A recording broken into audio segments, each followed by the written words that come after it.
अगर आपको ऐसी ही एजुकेशनल और एग्जाम ओरिएंटेड वीडियोस पसंद हैं, तो हमारे YouTube चैनल ज्ञान मंदिर को सब्सक्राइब करना ना भूलें। वीडियो पसंद आए तो लाइक और शेयर जरूर करें। आज हम भारत के राष्ट्रपति पद से जुड़े कुछ बहुत ही महत्वपूर्ण संवैधानिक प्रावधानों पर बात करेंगे। हमारे पास अनुच्छेद 52 से लेकर 72 तक की पूरी जानकारी है। तो आज हम इस संवैधानिक यात्रा पर चलेंगे और समझेंगे कि राष्ट्रपति का पद कैसे बना, उसकी शक्तियां क्या हैं और उस पर क्या सीमाएं हैं। बिल्कुल, और ये एक बहुत ही दिलचस्प यात्रा है। चलिए शुरू करते हैं। अध्याय 1, भारत के सर्वोच्च पद का निर्माण, एक संवैधानिक यात्रा, अनुच्छेद 52 से 72 तक। तो सबसे पहले अध्याय 2, संवैधानिक नींव, पद की स्थापना और कार्यकारी शक्ति, यानी अनुच्छेद 52 और 53। हाँ, और ये शुरू होता है एक बहुत ही सरल लेकिन शक्तिशाली वाक्य से। अनुच्छेद 52 कहता है, भारत का एक राष्ट्रपति होगा। बस इतना ही। सुनने में बहुत सीधा लगता है, पर असल में इसी एक लाइन पर भारत की पूरी गणराज्य व्यवस्था टिकी है ना? एकदम। ये सिर्फ एक पद नहीं बना रहा, ये घोषणा कर रहा है कि भारत का प्रमुख कोई वंशानुगत राजा नहीं होगा। और इसी से जुड़ा है अगला अनुच्छेद, अनुच्छेद 53, संघ की कार्यकारी शक्ति। अच्छा, ये क्या कहता है? ये कहता है कि संघ की समस्त कार्यकारी शक्ति राष्ट्रपति में निहित होगी। मतलब सरकार के सारे काम उन्हीं के नाम पर होंगे। लेकिन वो ये शक्ति इस्तेमाल कैसे करते हैं? हाँ, तो अनुच्छेद आगे कहता है कि वो इस शक्ति का प्रयोग सीधे या अपने अधीनस्थ अधिकारियों के माध्यम से करेंगे। यहीं पर प्रधानमंत्री और उनकी मंत्रिपरिषद की भूमिका आ जाती है। और एक बहुत महत्वपूर्ण बात भी है इसमें। जी, राष्ट्रपति भारत के रक्षा बलों के सर्वोच्च कमांडर होते हैं। ये एक बहुत बड़ी शक्ति और जिम्मेदारी है। बिल्कुल। तो पद की स्थापना हो गई, शक्ति भी मिल गई। अब अध्याय 3 पर आते हैं। राष्ट्रपति का चुनाव कौन करता है, यानी निर्वाचक मंडल, अनुच्छेद 54। हाँ, अब सवाल ये है कि इतने महत्वपूर्ण व्यक्ति को चुनता कौन है? तो परिचयात्मक पंक्ति कहती है, राष्ट्रपति का चुनाव सीधे जनता द्वारा नहीं, बल्कि एक निर्वाचक मंडल, इलेक्टोरल कॉलेज द्वारा किया जाता है। और इस निर्वाचक मंडल मतलब इस इलेक्टोरल कॉलेज में कौन-कौन शामिल होता है? इसमें 3 तरह के सदस्य होते हैं। पहला, संसद के दोनों सदनों के निर्वाचित सदस्य। निर्वाचित यानी इलेक्टेड मेंबर्स। हाँ, ये शब्द बहुत महत्वपूर्ण है। दूसरा, सभी राज्यों की विधानसभाओं के निर्वाचित सदस्य। और तीसरा? दिल्ली और पुडुचेरी की विधानसभाओं के निर्वाचित सदस्य। अच्छा, तो यहाँ एक ध्यान देने वाली बात है। जी बिल्कुल, दिल्ली और पुडुचेरी का प्रावधान 1992 के 70वें संवैधानिक संशोधन अधिनियम द्वारा जोड़ा गया था। ये भारत के संघीय ढांचे को दर्शाता है। ठीक है, तो ये तो पता चल गया कि वोट कौन देता है। लेकिन ये चुनाव होता कैसे है? अध्याय 4, चुनाव की प्रक्रिया, अनुपातिक प्रतिनिधित्व प्रणाली, यानी अनुच्छेद 55। हाँ, ये प्रक्रिया थोड़ी जटिल है। इसका मुख्य बिंदु है कि चुनाव आनुपातिक प्रतिनिधित्व प्रणाली के अनुसार होता है। और मतदान का तरीका? मतदान एकल संक्रमणीय मत, मतलब सिंगल ट्रांसफरेबल वोट, और गुप्त मतदान के माध्यम से होता है। इसमें वोट के मूल्य की गणना का एक सूत्र भी है ना? जी, एक तालिका है, वोट मूल्य की गणना का सूत्र। सदस्य का प्रकार है एक विधायक, एमएलए। और एक एमएलए के वोट का मूल्य कैसे निकालते हैं? इसका सूत्र है राज्य की कुल जनसंख्या, विधानसभा में निर्वाचित सदस्यों की कुल संख्या, गुणा 1000। ठीक है। और एक सांसद यानी एमपी के वोट का मूल्य? सदस्य का प्रकार है एक सांसद, एमपी, और उसका सूत्र है सभी राज्यों के सभी विधायकों के वोटों का कुल मूल्य, संसद के निर्वाचित सदस्यों की कुल संख्या। ये तो काफी गणितीय है, पर इसका सिद्धांत शक्ति संतुलन का है। बिल्कुल, केंद्र और राज्यों के बीच संतुलन। चलिए अब आगे बढ़ते हैं। अध्याय 5, कार्यकाल, पुनर्निर्वाचन और पद त्याग, अनुच्छेद 56 और 57। सबसे पहले कार्यकाल यानी आर्टिकल 56। राष्ट्रपति का कार्यकाल पद ग्रहण करने की तिथि से 5 वर्ष का होता है। ये तो सीधी बात है, लेकिन अगर वो पद छोड़ना चाहे तो? पद त्याग, राष्ट्रपति अपना त्यागपत्र उपराष्ट्रपति को संबोधित करते हैं और उपराष्ट्रपति इसकी सूचना तत्काल लोकसभा अध्यक्ष को देते हैं। और क्या उन्हें हटाया भी जा सकता है? हाँ, हटाना। उन्हें संविधान के उल्लंघन के लिए महाभियोग द्वारा भी हटाया जा सकता है। और क्या कोई दोबारा राष्ट्रपति बन सकता है? पुनर्निर्वाचन के बारे में आर्टिकल 57 क्या कहता है? आर्टिकल 57 पुनर्निर्वाचन। कोई भी व्यक्ति इस पद के लिए कितनी भी बार पुनर्निर्वाचन के लिए पात्र है, भारत में कोई सीमा नहीं है। ठीक है, अब आते हैं अध्याय 6 पर। सर्वोच्च पद के लिए योग्यताएं क्या हैं?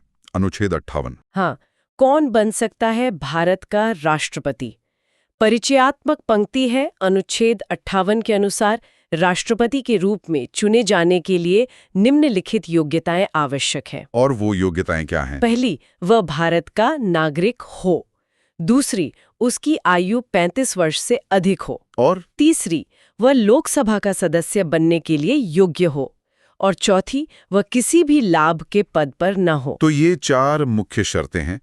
अब अध्याय 7 पद की शर्तें और संविधान की शपथ, अनुच्छेद 59 और 60। जी, इसमें पहला है पद की शर्तें, आर्टिकल 59। पहली शर्त, उन्हें संसद या किसी राज्य विधानमंडल का सदस्य नहीं होना चाहिए। और अगर कोई सदस्य चुन लिया जाए तो उसे पद संभालने से पहले सीट छोड़नी होगी। दूसरी शर्त, उन्हें कोई अन्य लाभ का पद धारण नहीं करना चाहिए। और उन्हें कुछ सुविधाएं भी मिलती हैं? हाँ, वे बिना किराए के अपने आधिकारिक निवास यानी राष्ट्रपति भवन के हकदार हैं। अब बात करते हैं शपथ की। आर्टिकल 60, इसका उपशीर्षक है संविधान के संरक्षण, सुरक्षा और रक्षा की शपथ। ये बहुत महत्वपूर्ण लगता है। ये सबसे महत्वपूर्ण है। विवरण: राष्ट्रपति भारत के मुख्य न्यायाधीश की उपस्थिति में संविधान और विधि की रक्षा करने की शपथ लेते हैं। यह उनके पद के सबसे महत्वपूर्ण कर्तव्य को रेखांकित करता है। बिल्कुल, ये उन्हें संविधान का संरक्षक बनाता है। अब आते हैं एक बहुत ही महत्वपूर्ण विषय पर, जिस पर अक्सर सवाल पूछे जाते हैं। अध्याय 8 एग्जाम अलॉट, राष्ट्रपति पर महाभियोग, अनुच्छेद 61। जी, ये प्रक्रिया बहुत जरूरी है। ग्राउंड्स फॉर इम्पीचमेंट यानी महाभियोग का आधार। राष्ट्रपति पर संविधान के उल्लंघन के लिए महाभियोग चलाया जा सकता है। लेकिन संविधान का उल्लंघन का मतलब क्या है? यही इसकी खास बात है।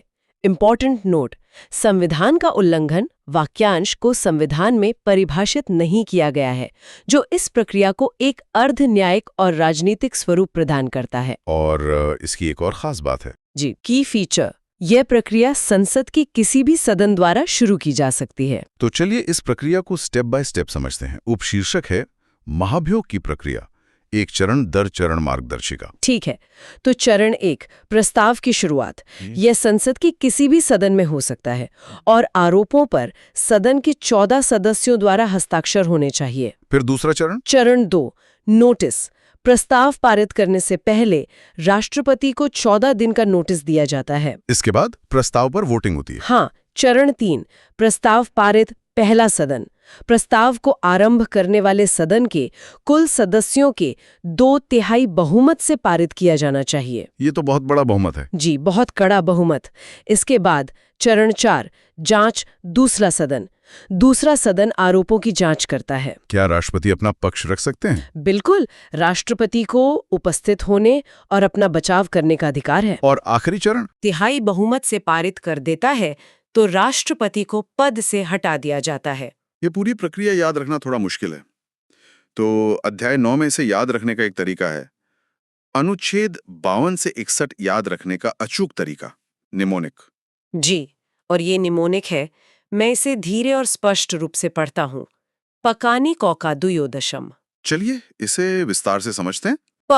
पद, अनुच्छेद 52, राष्ट्रपति का पद।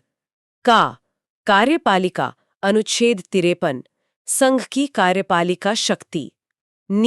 निर्वाचन, अनुच्छेद 54, राष्ट्रपति का निर्वाचन। फिर कोटा, अनुच्छेद 55, निर्वाचन की रीति। कार्यकाल, अनुच्छेद 56, पद की अवधि। दोबारा, पुनर्निर्वाचन, अनुच्छेद 57, पुनर्निर्वाचन की पात्रता। योग्यता, अनुच्छेद 58, पद के लिए योग्यताएं। दशाएं, शर्तें, अनुच्छेद 59, पद के लिए शर्तें। शपथ, अनुच्छेद 60, राष्ट्रपति द्वारा शपथ। और अंत में महाभियोग, अनुच्छेद 61, महाभियोग की प्रक्रिया। बहुत बढ़िया। एक बार फिर धीरे और स्पष्ट रूप से दोहराता हूँ। निमोनिक है पकानी कोका दुयोदशम। ये वाकई बहुत उपयोगी है। अब आते हैं अध्याय 10 पर, पद की निरंतरता सुनिश्चित करना। रिक्ति और प्रावधान। जी, इसमें कुछ और महत्वपूर्ण अनुच्छेद हैं। पहला है आर्टिकल 62, रिक्ति को भरना। ये कहता है कि कार्यकाल समाप्त होने से पहले चुनाव संपन्न हो जाने चाहिए। और अगर पद अचानक खाली हो जाए तो? मृत्यु, त्यागपत्र या पद से हटाए जाने के कारण रिक्ति होने पर 6 महीने के भीतर चुनाव होने चाहिए। ठीक है। और आर्टिकल 70 किस बारे में है? आर्टिकल 70 है अप्रत्याशित आकस्मिकताएं।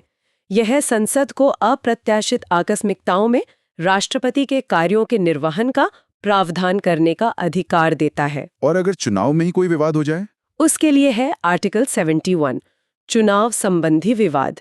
राष्ट्रपति चुनाव से संबंधित विवादों का निपटारा सर्वोच्च न्यायालय द्वारा किया जाता है। चलिए अब राष्ट्रपति की कुछ प्रमुख शक्तियों पर भी नजर डालते हैं। अध्याय 11, राष्ट्रपति की प्रमुख शक्तियां, एक अवलोकन। इसमें सबसे पहले है क्षमादान की शक्ति, अनुच्छेद 72। ये दंड को क्षमा करने, उसका प्रविलंबन, विराम या परिहार करने की शक्ति है। दूसरी शक्ति है अध्यादेश जारी करने की। हाँ, अध्यादेश जारी करने की शक्ति, अनुच्छेद 123। जब संसद का सत्र न चल रहा हो तब कानून बनाने की शक्ति। और एक और शक्ति है जो सर्वोच्च न्यायालय से जुड़ी है। जी, सर्वोच्च न्यायालय से सलाह लेने की शक्ति, अनुच्छेद 143। ये सार्वजनिक महत्व के किसी भी कानूनी प्रश्न पर सर्वोच्च न्यायालय की राय लेने की शक्ति है। तो इन सभी प्रावधानों को समझने के बाद अब हम आते हैं हमारे अंतिम अध्याय पर। अध्याय 12, निष्कर्ष, राष्ट्रपति पद का संवैधानिक महत्व। हाँ, तो निष्कर्ष क्या निकलता है? पहला मुख्य बिंदु, भारत के राष्ट्रपति केवल एक औपचारिक प्रमुख से कहीं अधिक हैं। वे राष्ट्रीय एकता के प्रतीक भी हैं। बिल्कुल। दूसरा बिंदु, वे राष्ट्रीय एकता के प्रतीक हैं। तीसरा, वे संविधान के अंतिम संरक्षक हैं, जैसा कि अनुच्छेद 60 के तहत उनकी शपथ में निहित है। और लोकतंत्र में उनकी भूमिका। चौथा बिंदु, वे भारतीय लोकतंत्र में नियंत्रण एवं संतुलन की प्रणाली के एक महत्वपूर्ण घटक हैं। तो अंतिम पंक्ति क्या कहती है? अंतिम पंक्ति है, राष्ट्रपति का पद भारतीय लोकतंत्र की स्थिरता और गरिमा को बनाए रखने में एक केंद्रीय भूमिका निभाता है। बहुत ही सटीक निष्कर्ष। तो ये थी हमारी आज की विस्तृत चर्चा। अगर आपको ये वीडियो यूजफुल लगा तो लाइक और शेयर करना ना भूलें। ऐसी ही एग्जाम ओरिएंटेड एजुकेशनल वीडियोस के लिए हमारे YouTube चैनल ज्ञान मंदिर को सब्सक्राइब करें।